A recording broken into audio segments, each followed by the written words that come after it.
welcome to the Source Material Comics Podcast. We are rolling right along. Mark Radulich and I are in the middle of our trilogy. We're talking Marvel Comics. We talked crime noir before. We did a trilogy of metal-based comics, and now we're doing a trilogy of Marvel Comics released pretty recently. We're not going back too far. Probably all these are within the last 3 or 4 years. So this week, Mark Radulich, we are going to talk about Hawkeye Freefall. And I know you go to the store. We've covered this. You go to the bookstore. I want to read comics. You start grabbing comics, but this had to have caught your eye, and I want to know why. And I think I might know, but I want to hear your version of the story. I really liked Matt Fraction's Hawkeye. Yeah, same. I know. Hawkeye before the Avengers movie was kind of I don't know. So Hawkeye throughout the years was the leader of the West Coast Avengers. He was in some pretty gritty stories with Mockingbird. He was a big deal. And then it was they put him in the movies. They treated him, Jeremy Renner's Hawkeye was treated seriously, but it was there always seemed to be this sort of tacit sort of recognition that the guy with the bow and arrow didn't really match up against the super soldier, the guy in the tech armor, the monster, and the god. What are those four going to do? What's he going to do against those four guys? I think the movies handled it somewhat well. I know Avengers: Age of Ultron, they had Jeremy Renner with the line. It was we're fighting an army of robots, and I have a bow and arrow. None of this makes any sense. Wink. Thanks. They're breaking that fourth wall there, Marvel. Yeah, Josh Whedon. But I feel like comic book readers took Hawkeye seriously. Comic book readers knew that it's not the size of the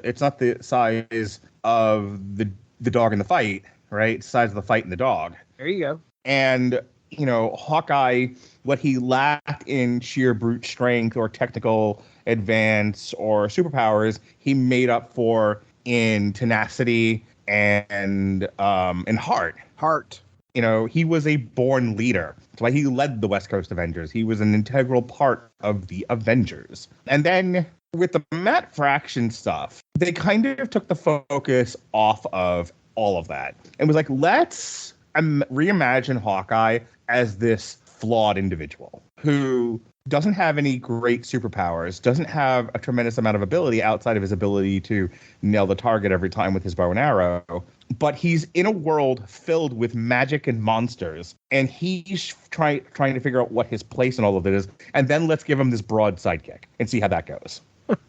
And everyone fell in love. Everyone loves Matt Fraction's Hawkeye. Oh, yeah. Everyone loved this interpretation of this guy, this relatable everyman that comic book readers could see themselves. We could all see ourselves as Hawkeye. Yep. Is my point. Yeah. We could all see ourselves as a guy who's in over his head, who's just struggling to figure things out, has shit tons of ex-girlfriends constantly giving him agita, has this, doe-eyed broad showing him up every other, thing, because every girl is Rey Skywalker. Just want you to know, Rey Palpatine. Oh boy. They're all the Jedi and they're all Rey Palpatine. And he's just I'm just trying to, me and my pizza dog, are just trying to make our way in the world, and we can't catch a break. Pizza dog. And I think pizza dog. I think that's something that all guys can relate to. I think weirdly the most relatable character right now in Marvel is Hawkeye. This is a continuation of that iteration of Hawkeye, where he's just a dude trying to figure things out in a world that is well beyond his reach. And this story, Freefall, is about his Ronin alter ego, which, if you remember Ronin from Avengers Endgame, he had spent the blip just cutting down criminals. His whole family had been erased, right? Everybody was gone.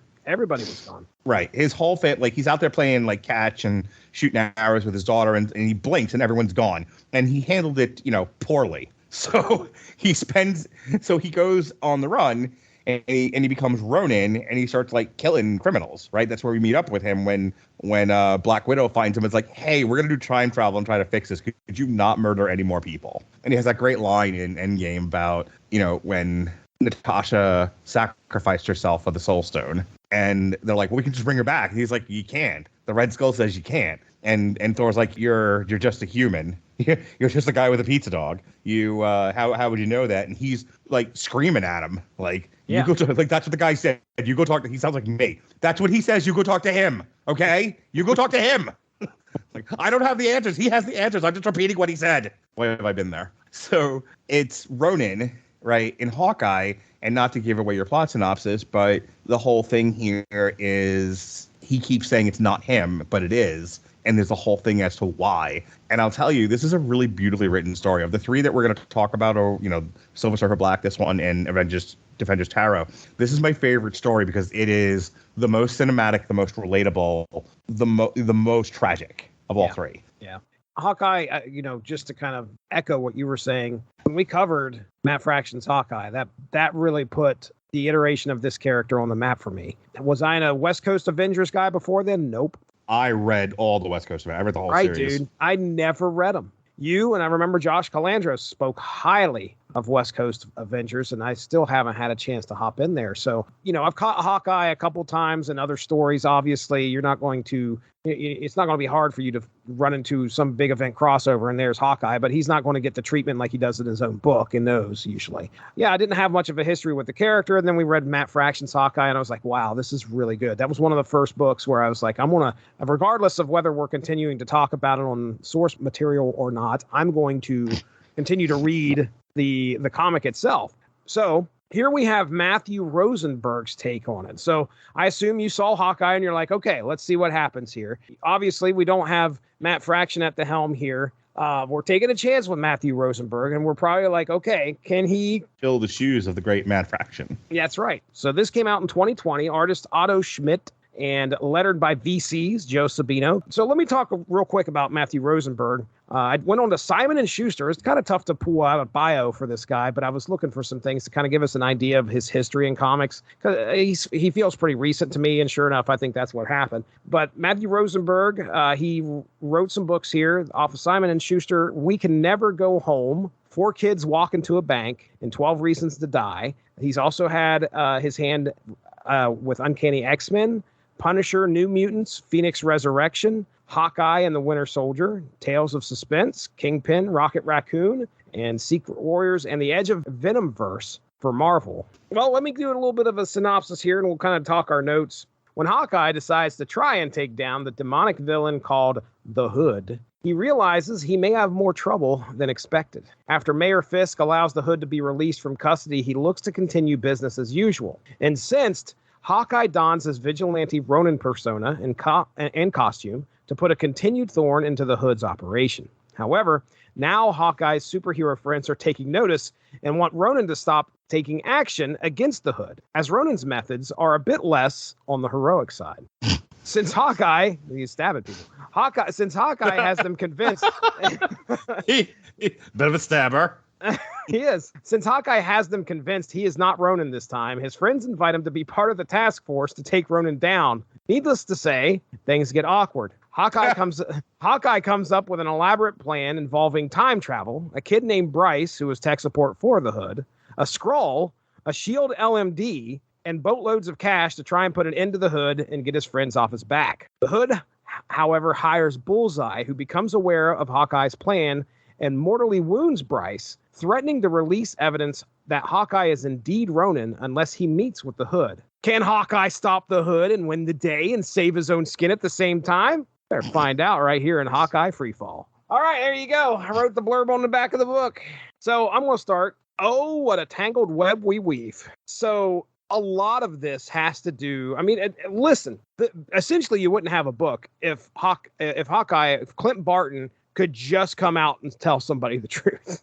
Yeah, this is quite like almost like hackneyed Hollywood writing. Like if he could just say what's happening, he would avoid this whole mess. Right. It's funny because at the beginning of this, in order for him to try and convince his friends that he is not Ronin, he travels in time an hour ahead, puts the costume on, the Ronin costume, in order to fight himself in front of his friends, which is hilarious. That is hilarious. That's the lengths that Clint's going to in order to try and keep this ruse up. Rosenberg did a great job with the humor in this book. I don't know how many times I laughed out loud to Clint nailing Tony Stark with an old joke. Just so many good spots here. The LMD, the life model decoy that he gets from SHIELD, that's hilarious. Yes. man, him like uncrating him and pulling him out. And he's not been kept in a dry situation. So the LMD's kind of off. Plus he's naked and we got the little Hawkeye symbol, Hawkeye face over his covering his junk. Yeah. That's where this Matthew Rosenberg, I think you said the name of the author is. You got it. Yeah, he absolutely read those Matt Fraction comics and was like, I'm keeping the same tone. Yes. I have my own story. I have my own take on this, but I am absolutely keeping with the same sort of sarcastic tone. You know, you haven't mentioned it yet, but I want to talk about the major villain in this. Refresh my memory what his name is. The Hood, yeah. Parker Robbins or Robbins. Yeah, it's Parker Robbins. That's right. Same kind of thing as in like the Matt Fraction, you know, almost like a wink and nod at the camera that, you know, everyone's kind of in on how silly comic books are, but we're going to roll with it. And so like the Hood has a menace to him, but also that kind of quirky, like, I know this is dumb. Oh yeah. But I'm leaning into how dumb this is. Lo mein me. I think that was his first words almost. Lo mein me. Yeah, that was great. And then like the stuff towards the end when the jig is up and everything, and he's got Hawkeye dead to rights and all of that stuff. And like I said, he comes across as genuinely menacing for like a street level starch boss. Right. But there's also like those really like funny, kind of goofy, almost imbecilic comments that he makes. Oh yeah. You know, most of this is Hawkeye gets one over on him by taking him out, and then as far as the Hood is concerned after that, I think the Hood is just like, okay, you go your way, I'll go mine.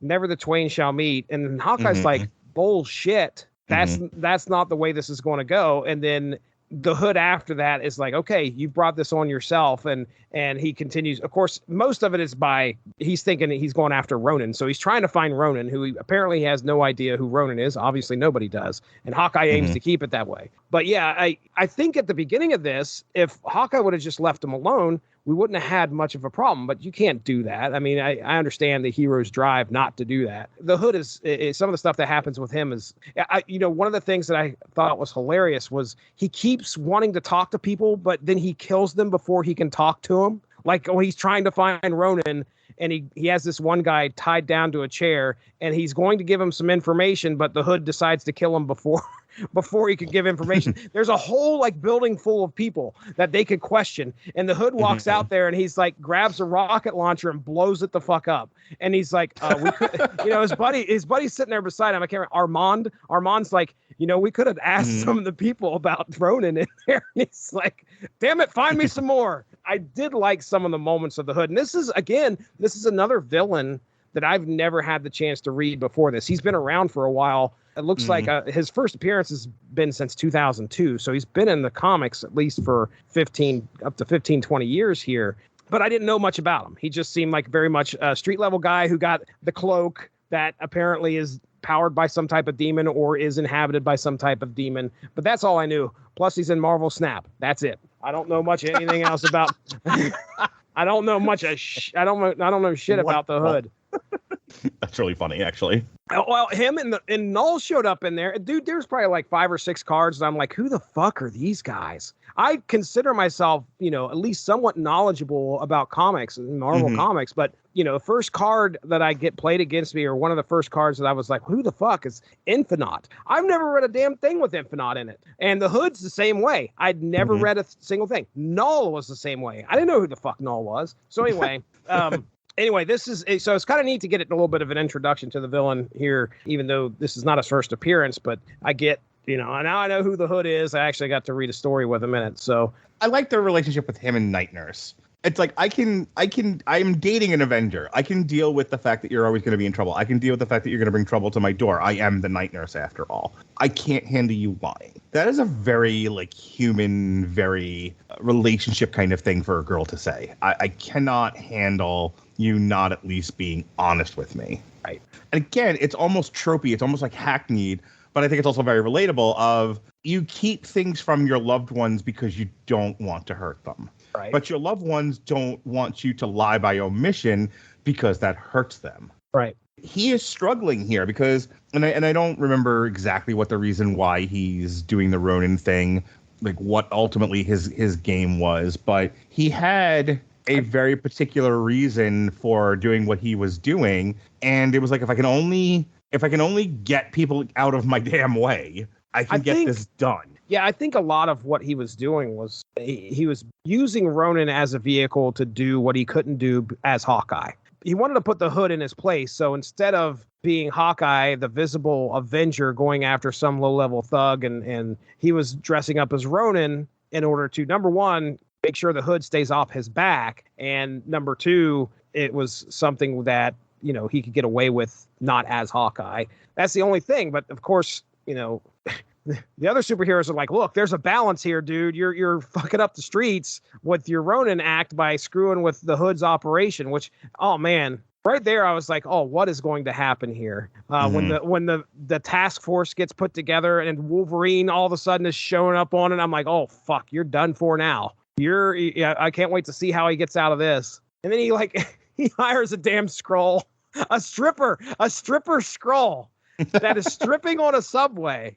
Actually, I shouldn't even say that. He wasn't stripping. He was just dancing. He was pole dancing on a subway. And he's like, I know it's you. I need you to help me. A lot of different cameos. But yeah, the total trust thing. I mean, I do think that that's important. I mean, as the story starts, he's in a pretty decent relationship with Night Nurse, Linda Carter. Of course, it just continues to go south. He cannot get out of his own way in order to try and make sure that things stay the way they are. And it's next thing you know, he's got a naked LMD of himself being covered up by some boy, 17-year-old in a closet trying to gag him. And you're trying to explain that off to Night Nurse. It's not going to go well. But no. One of my favorite bits in here was when, after he had showed up at a warehouse, and I think a lot of it was somebody that the Hood had already killed. There was a bunch of people that were already killed. And at the end of the issue, he turns around and there sits Daredevil. And you're like, oh man, you know, the heroes are starting to take notice, and he's dressed up as Ronin, and he's sitting there talking to the next issue. He's talking to Daredevil, and Daredevil you can't fucking see him, so he thinks he's Hawkeye. And I was like, oh shit, that's right. He cannot see him, so he has no idea that he's actually, even though Hawkeye's sitting there dressed up as Ronin, Daredevil has no idea that he's sitting there talking to Ronin, but he thinks it's Hawkeye that showed up to help. So just little touches like that. Really, this is Matthew Rosenberg shining here. I really like the stuff with the Night Nurse and like her just being fed up with him, but like I can't deal with the lying. Like again, I can deal with a lot. I cannot handle you constantly keeping things from me and lying to me. And, you know, it feels like you don't trust me. You know, this idea of like I'm more than like a sexual partner. Like I'm a person. You know, and we're in this together, and you don't trust me, and that just kills a relationship. And then where does it stop? You know, that's right. The other thing that's probably going through her head is like, what next? What next is going to happen? The other thing I really like about this is there's a tendency in comics to, you know, look, we're all friends. We're the heroes. They're the villains. We're together. And it's like what this book kind of deals with is the fact that these are people and they don't always get along. And when you're not doing the right thing, they're going to turn on you. My God, Spider-Man bringing Captain America to fucking shame Hawkeye. That was brilliant. Like, who wants to disappoint Captain America? The other side of that is, you know, this idea of like, to do the right thing, he makes a lot of bad choices. And in the end, he's not seen as any better than the villains. There's this expectation that you hold yourself to a higher standard than the average person, and certainly the people that are committing crimes. And everyone's problem with Hawkeye is he's not doing that. It's like, you know, Hawkeye's like, but the greater good. And they're like, no, not the greater good. Yeah. Hold yourself to the high standard. Or what are we doing all of this for? Who are we to be judge, jury, and executioner where we can't abide by the highest standard possible? It's kind of the Batman thing. You know, I was listening to a podcast and I was like, why doesn't Batman kill?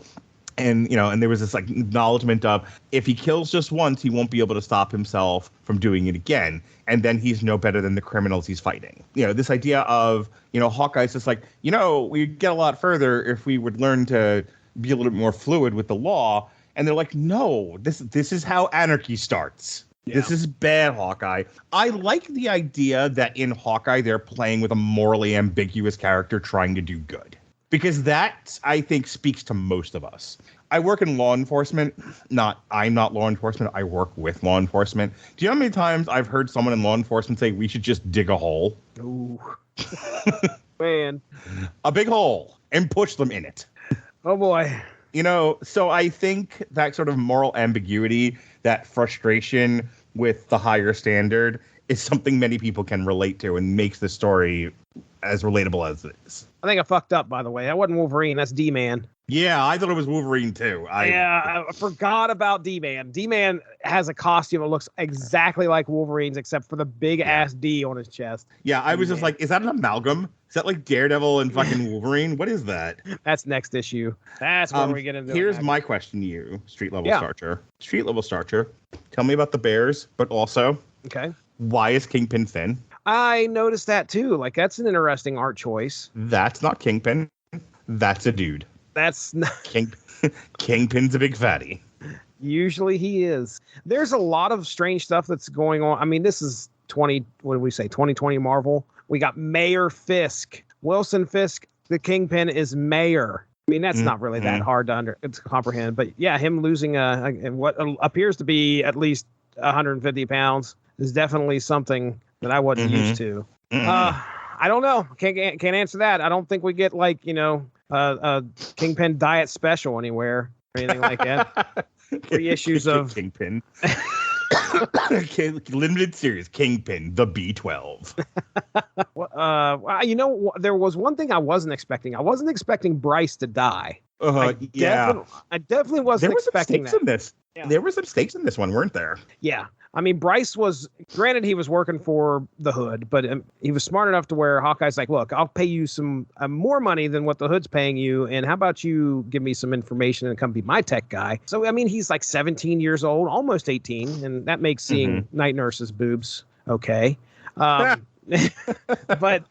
the way that this goes down is Bullseye tracks down where Hawkeye's lair is, which is basically the basement of his building. And he goes and he finds Bryce there, and he lights Bryce up with a bunch of arrows, like basically just all up and down his extremities. It wasn't like there was one to his gut or to his head or anything, but he had like 6 arrows in him. Hawkeye takes him to Night Nurse. Night Nurse tries to patch him up, but cannot save him. So that was like, that's the end of issue 5. You find out that Bryce gets killed or actually dies because of what Bullseye had done to him. So yeah, there were some stakes, man. When you start to see that, the final part of this book where Hawkeye's like, okay, he's learned that the Hood has illegitimate, which is most of his business, and then he also has a legitimate business, and he owns like some banks. Yeah. And Hawkeye's like, initially earlier in the story, when he's meeting with Mayor Kingpin, Kingpin's like, here, the Hood's getting out of control. I want to help you take him out. Here's Count Nefaria. He'll do it for $2 million. And Hawkeye's like, okay, yeah, I don't think so.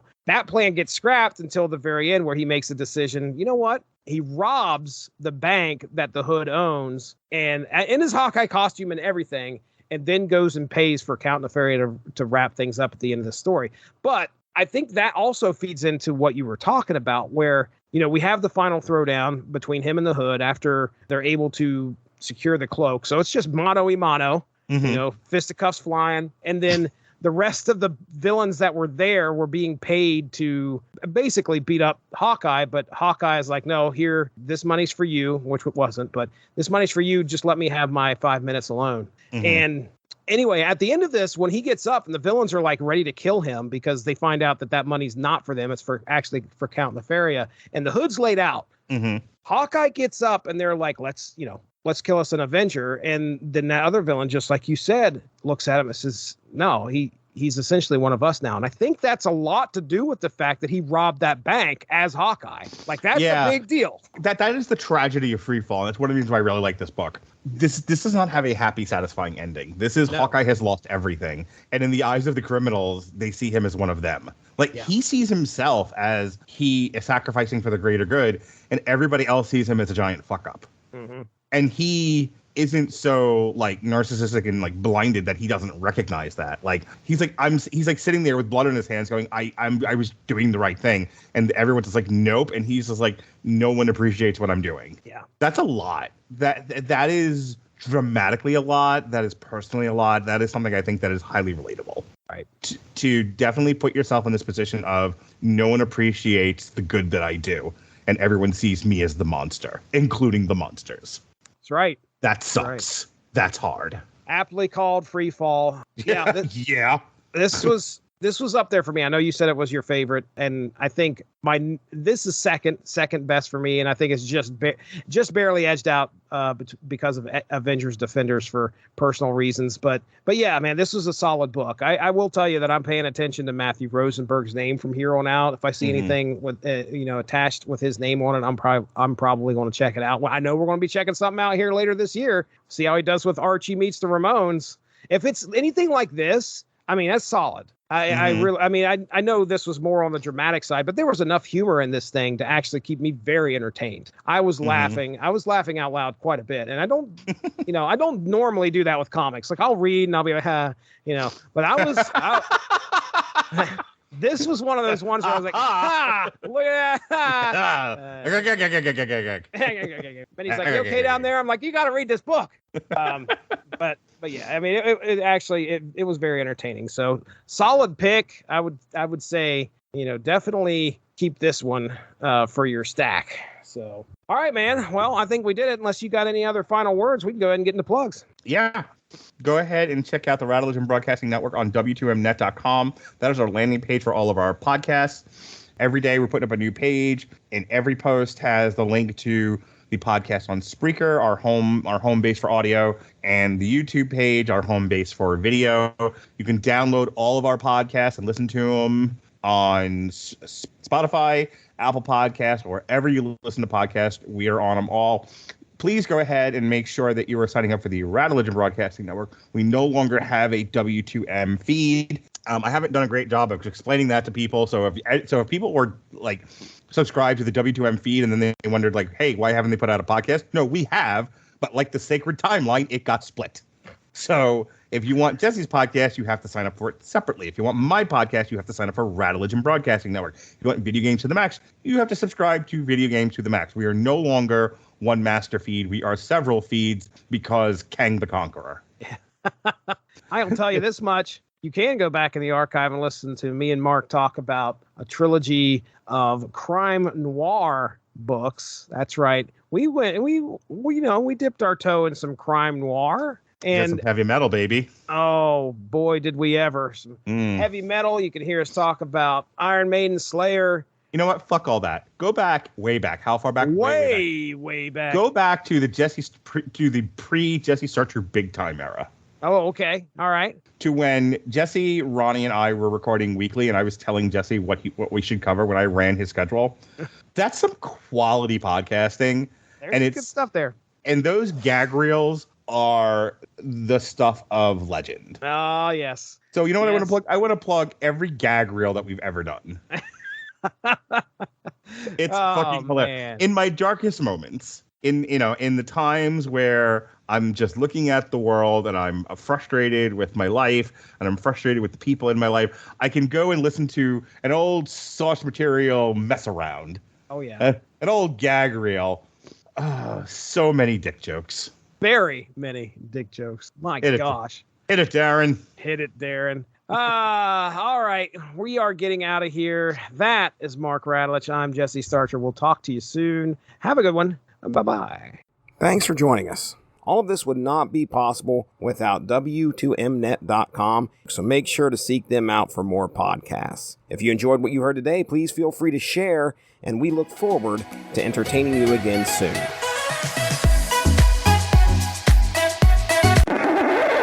Hit it, Darren. Hit it, Darren. As Ronnie Adams would say. Are you yawning during our podcast? It is 10 o'clock, sir. I'm slowly pumpkinizing as we speak. Like my feet have grown vines. I can't quit you, Jesse Starcher. Okay, I'm going to derail your entire podcast now thinking about crossovers. Ladies and gentlemen, welcome to this Source Material Comics podcast. Why are you reading it sexy? I'll get into my DJ voice. Ladies and gentlemen, welcome to the Source Material Comics podcast. And now you sound like you're having a fucking stroke. Mark Rattledge over there. I'm Jesse Starcher, and we're here to talk about comics. That's right. Fucking Comic ridiculous. Folks. That's Mark Rattledge. He's a professional. Elvira meets Prince Valiant. Elvira meets Prince Valium.